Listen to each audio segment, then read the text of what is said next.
Let's talk about toilet fill valves for just a minute. Now, a lot of people don't realize this, but different toilets are made for a different amount of water to flush them. Now, this is an older toilet. You can see the water line here. It's discolored. But all toilets have this mark in the back, like right here, and it says water line. Well, I came into one of my vacation rentals here, and I realized that at some point somebody has installed a new toilet valve in this toilet, and they didn't set it up correctly. So I want to show you how to do that. It's really simple.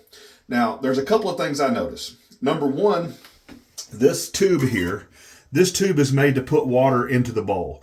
And the way that it's positioned, if you can get the camera over here, you can see water is going to come out right here, and it's not going to go into the bowl. It's going to go into the tank. So we need to move this so that when water comes out of this, and we'll show you when we do the flush here in just a minute, when water comes out of this, it needs to shoot down into this tube so that's what makes the water come out underneath the rim in the bowl. So we need to make sure this water's coming in here.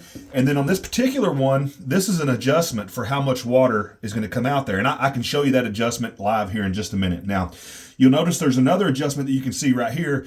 This is for fine water level adjustment. So you can actually thread that. There's some threads way down here that'll move this float up and down on that arm. That arm is what turns the valve on and off. So if I push it down, you'll see water starts to come out. If I pull it up, it turns off. But that's not the main issue. The main issue here is that we need to set the major water adjustment. Now there's a collar.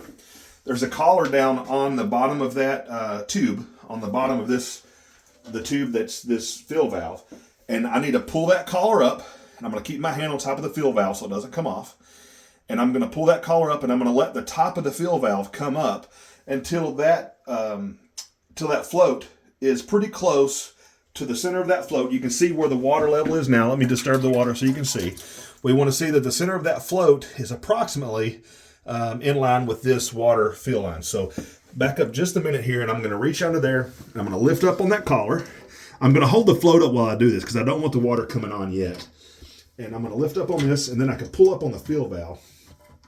And I got to pull it up, and the top of this is going to need to be pretty close to even the top of the tank. Now I got to move this around a little bit. Now I was able to adjust that collar back down, and now we can see the top of our float is about in line with that water line. So I'm going to let that start to fill, and now you can see this tube has water coming out of it. It's going down inside of that. That's helping water come out around the rim here. And if I adjust this, I can make more water or less water go in there, and I just usually put that at about a medium setting. Now, depending on which toilet you have, you can adjust that for more flow or less flow. Anyway, we'll give it just a second here, and we'll see where it fills up to, and then we'll use the gray knob here for our fine adjustment to make our final adjustments. And then, listen, if you're installing a toilet valve, leave the lid off and do a couple of test flushes with toilet paper. We want to make sure that toilet paper goes down when we flush. We want to hear that gurgle like glug, glug, glug at the end of the flush. We want to make sure we're getting a good flush. So the water line is a little bit low. So if you see the knob, it says plus. Here's our water line. I don't know if you can see it there on the video. You can see the water line. We're just below that. So I'm going to go ahead and I'm going to turn this a couple of rounds and push it back down to make it come on. And that's not enough. So we're going to go down just a little bit more. Push it down, make it come back on. And then I'm going to make sure it goes off right there. So that's perfect. So let's do a test flush. Let's raise the lid here. I've already got some toilet paper in there from where I'll wipe some water off. And let's just see what happens here. You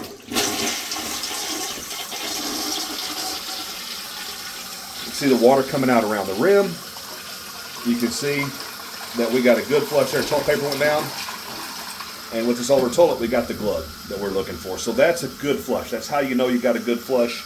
If you don't see the water go all the way down the bowl like that, then you don't have enough water in the tank. Newer toilets require far less water. They have smaller tanks, but there's always a water fill line. And if there's not a water fill line, look for that discoloration and make sure the toilet is filling all the way up to that discoloration. If you don't have enough water in these older toilets, you won't get a good flush, and you'll get complaints that the toilet is clogging up or that they're having to flush multiple times in order to get the waste to go down. So this is just some quick, easy stuff that even a homeowner DIY person can do to make sure when they replace the fill valve that they're going to get a proper flush.